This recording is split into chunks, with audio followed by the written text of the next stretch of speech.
brother watched the Lone Ranger with his cousin, and they get on the back of the coach and ride it like a horse.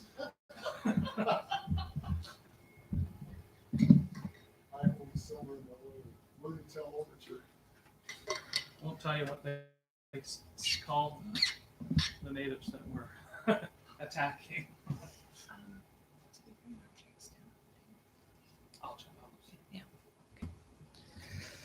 Okay. I see everybody has survived so far, the messy weather and all of that. Probably don't need gym memberships for all the shoveling you have to do. But anyway, this morning I want to just jump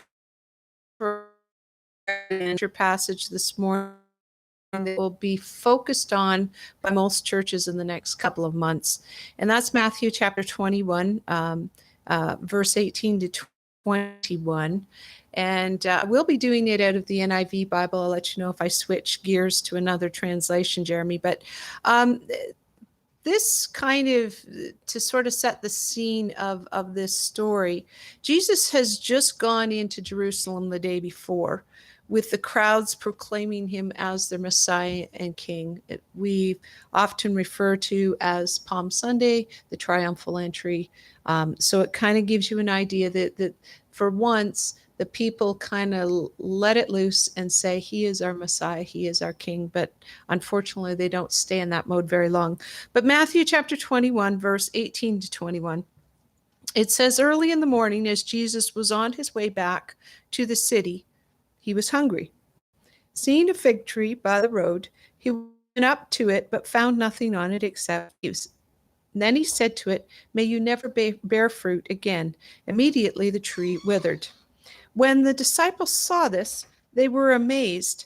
How did the fig tree wither so quickly? They asked. Jesus replied, truly I tell you, if you have faith and do not doubt, not only can you do what is done to this fig tree, but also you can say to this mountain, go throw yourself into the sea, and it will be done. If you believe, you will receive whatever you ask for in prayer.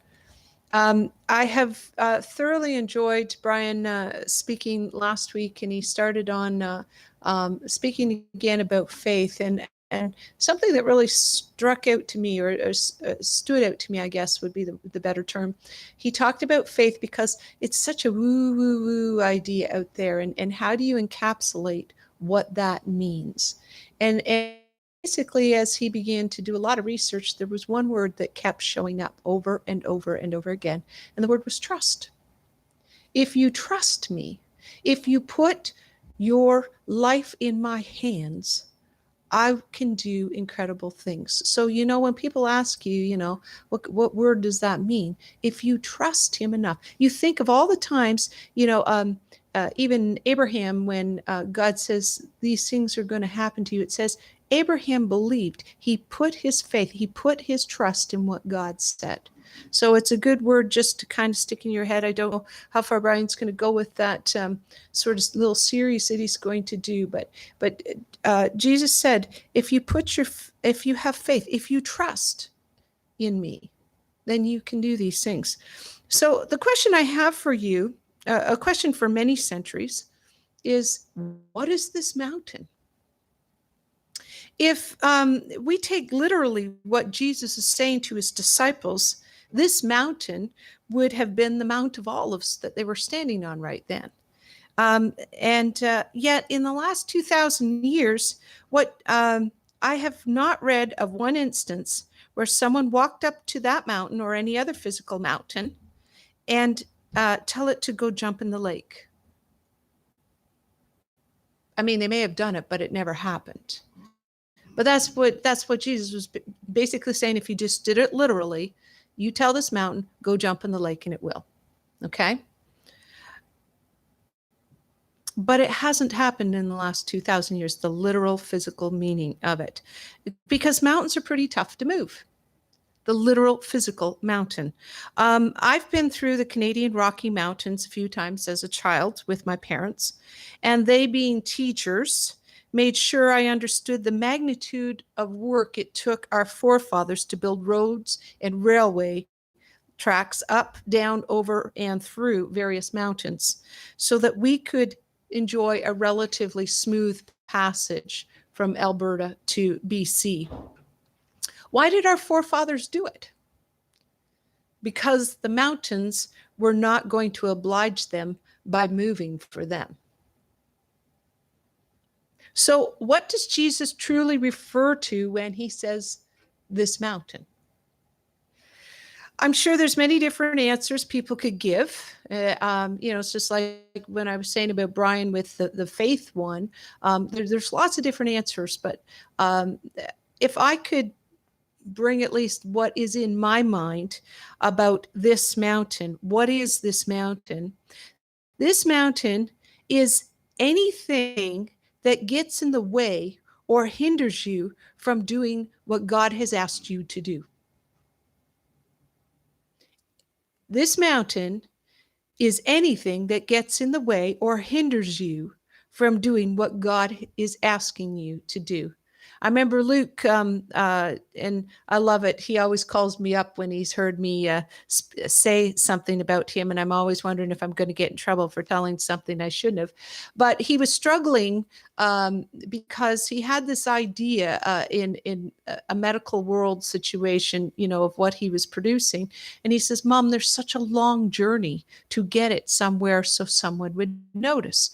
And I said to him that day, I said, "Luke," I said, "that's not your problem. Your problem is you need to make sure you are equipped, have the tools, do the hard work, let God do what you can do. If he's guided you in this, he will open the doors. You don't have to worry about opening those doors, but you have to be faithful to do what your part." And so that's what he's done. And we're watching some very interesting things happen that seems miraculous, some doors that are opening that wouldn't normally be happening at this stage. Anyway, so again, this mountain is anything that gets in the way or hinders you from doing what God has asked you to do. This mountain could be physical. And I'm not talking about mountain as in the Rocky Mountain Range here. I'm talking about physical as such as financial issues, health issues. Okay? Because those physical things can prevent us from doing what needs to be done. This mountain could be an emotional one, such as scars from the past hindering the present, or grief that never becomes manageable enough to still be able to live with purpose and meaning. That you can still experience joyful moments in your life. I've met people, they just never, they stay there and they never move on. And yet God still has purpose. I remember when my grandmother passed away, my grandmother Cross, and my grandfather was definitely in a mourning for a couple of years, but then God kind of brushed him off. He says, "I still got purpose for you. You have more life to finish here." And God brought a very beautiful lady into his life, and they were able to have 13 good years of being able to be a ministry couple past that time of grief. And it wasn't that they didn't both still grieve the loss of their spouses, but God allowed them to have joyful moments in spite of. Or, another one is a moment of trauma that keeps us in fear long after the moment has passed. I know even for me, and I mean, this is maybe a lesser trauma to some people, but I was in Bible school and we had this very different teacher for homiletics. And he just tore me apart when I had to present a sermon. I was so devastated. I don't think he ever realized how sensitive I was to all of that. But it was many, many years before God could get me on a stage even again, because it was traumatic for me, so that it stopped me long after that was over to discover that I could still go on and do something for the kingdom. So just sort of give you an idea there. It could be an emotional mountain that you have to deal with, or this mountain, which is I would be a spiritual one. The Apostle Paul wrote in Ephesians 6:12, he said, "For we wrestle not against flesh and blood, but against the rulers, against authorities, against the powers of the spiritual forces of evil in the heavenly realms." but it's not the only one, because as I said, that's all we focused on, but I've discovered that there's more. Spiritual oppression, overt or covert attacks from the enemy, um, shut doors that need to be open for the advancement of the purposes of God. That all falls in that category. The one piece of advice I can share, though, in the area of spiritual mountains, is something that Brian and I read a few years ago regarding the man who had to deal often with full-on spiritual attacks. And this is what he said. He said, only deal with the enemy as he gets in your way, because otherwise the enemy will keep you busy with distractions and keep you from your journey. Um, Basically, don't go looking for demons. If you look, you will find demonic realm everywhere, and you will be so distracted looking behind every bush for them. Jesus, in all the time that he walked on earth, I imagine he could see in the supernatural all the time. That's my feeling on it anyway. He saw it all. He saw the stuff that was with the Roman guards and the cruelty and everything else, but he only dealt with the demonic as it was in his way of the purpose of what he had to do. And so it was something for Brian and I that we tried to adopt this model, because Jesus role modeled that too. And so, but let's go back to the emotional mountains for just a minute. And scars from the past that are hindering the present and the future. And there's such a multitude of mountains. Every one of these mountains, I was thinking about it, you could go on for a long time with each one, the physical, the emotional, and the spiritual. But uh, but the thing is, we are designed with a wide range of emotions. And the writer of Ecclesiastes, he wrote, a time to cry, there's a time to cry, a time to laugh, a time to grieve, and a time to dance. He listed off an incredible amount of emotions, and he says they're all within the normal realm of what should be. And you even read God talking about his range of emotions. He created us. It's part of what we're supposed to be. But sometimes things can get scarred, and you don't realize that it's causing a limp in your life, stopping you from dealing with things that need to be done. As somewhat, like as I said, for me, the speaking, that God had to kind of let me deal with it so that I could get on and deal with it as I do now. But the emotional scars, particularly things that were done to you perhaps as a child, when you couldn't fully understand or process things the way you can as an adult.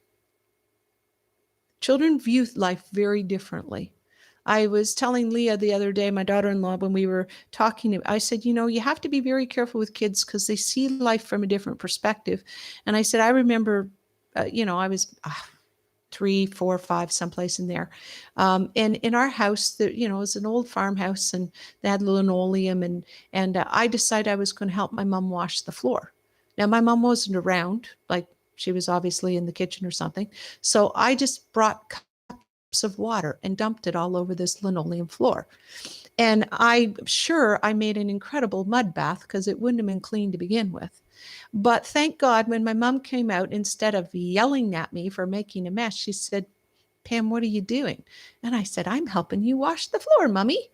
And, she kind of helped me to understand it needed to at least be swept first. But children, they just do it differently. And so to understand how they comprehend things. And I don't think, honestly, there was something that happened with things that God was kind of dealing with me. I never allowed anybody to help me when I was going through a struggle.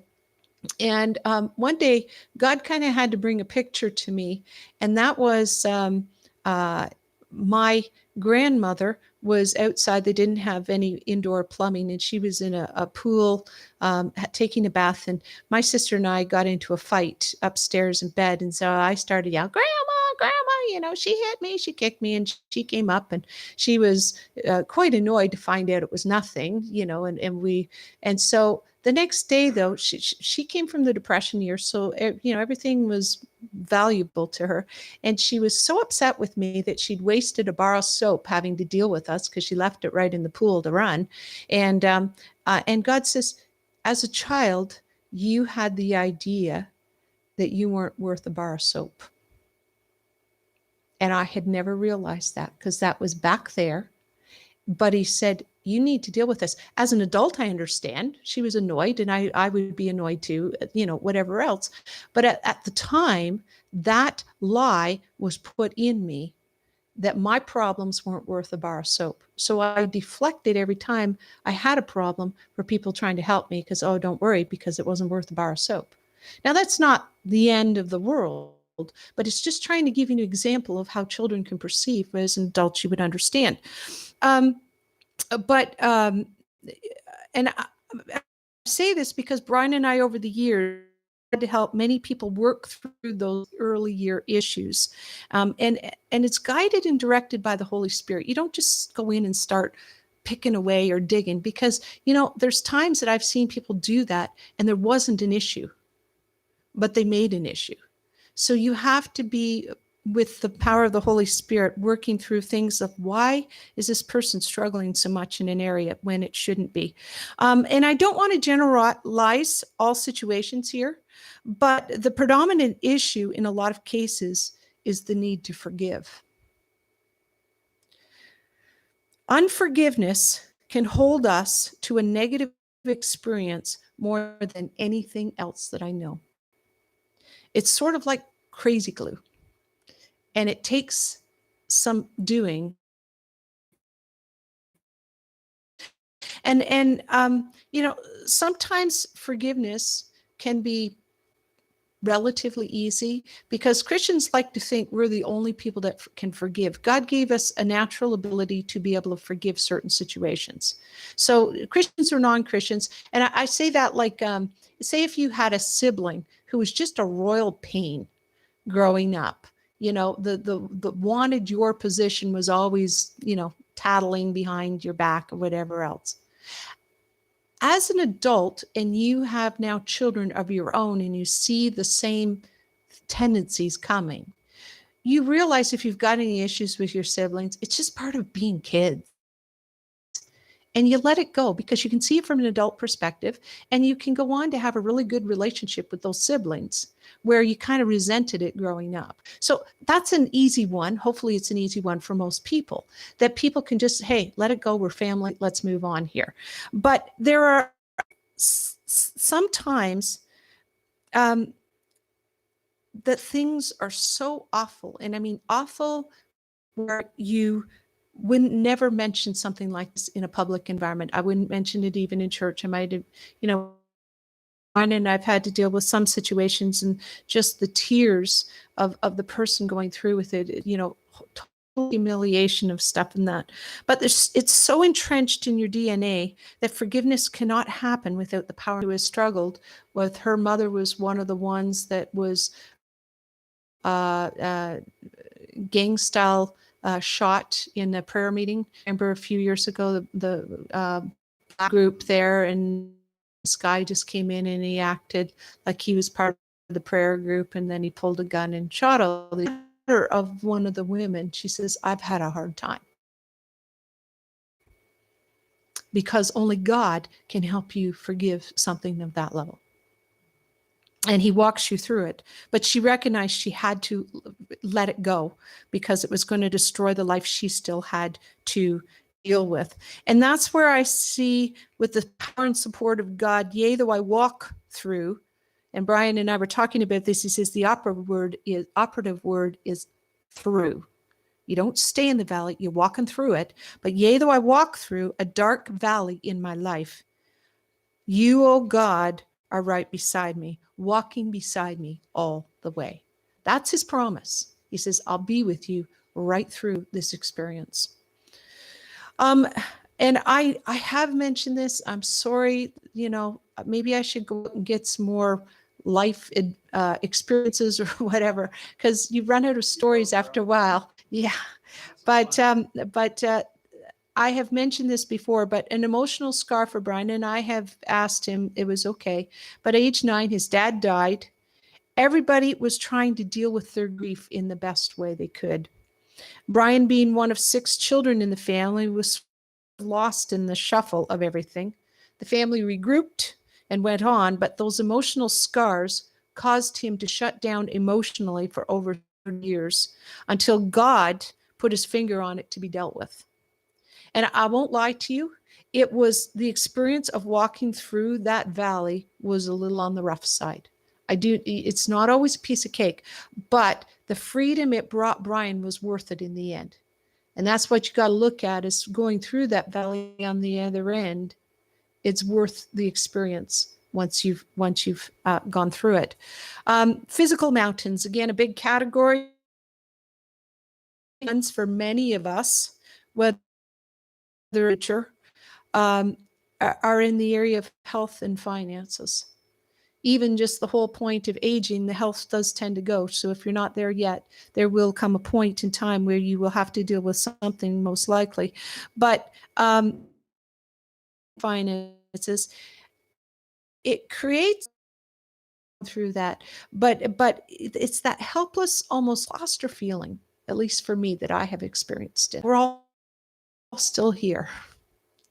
We got through it, or maybe we're going. And there were a number of significant issues that made life certainly difficult for me. As a teenager, I almost didn't graduate going on that the doctors couldn't find out what was wrong. Then as a young mother, I lost the use of my legs. I ended up in a wheelchair. Phobic you should be doing as a mother and as a wife. And it's a helpless feeling that lasted for about a year and a half. God met me at each mountain using very different ways of removing them from my life. There isn't just one particular way. There are many different ways that those mountains are removed.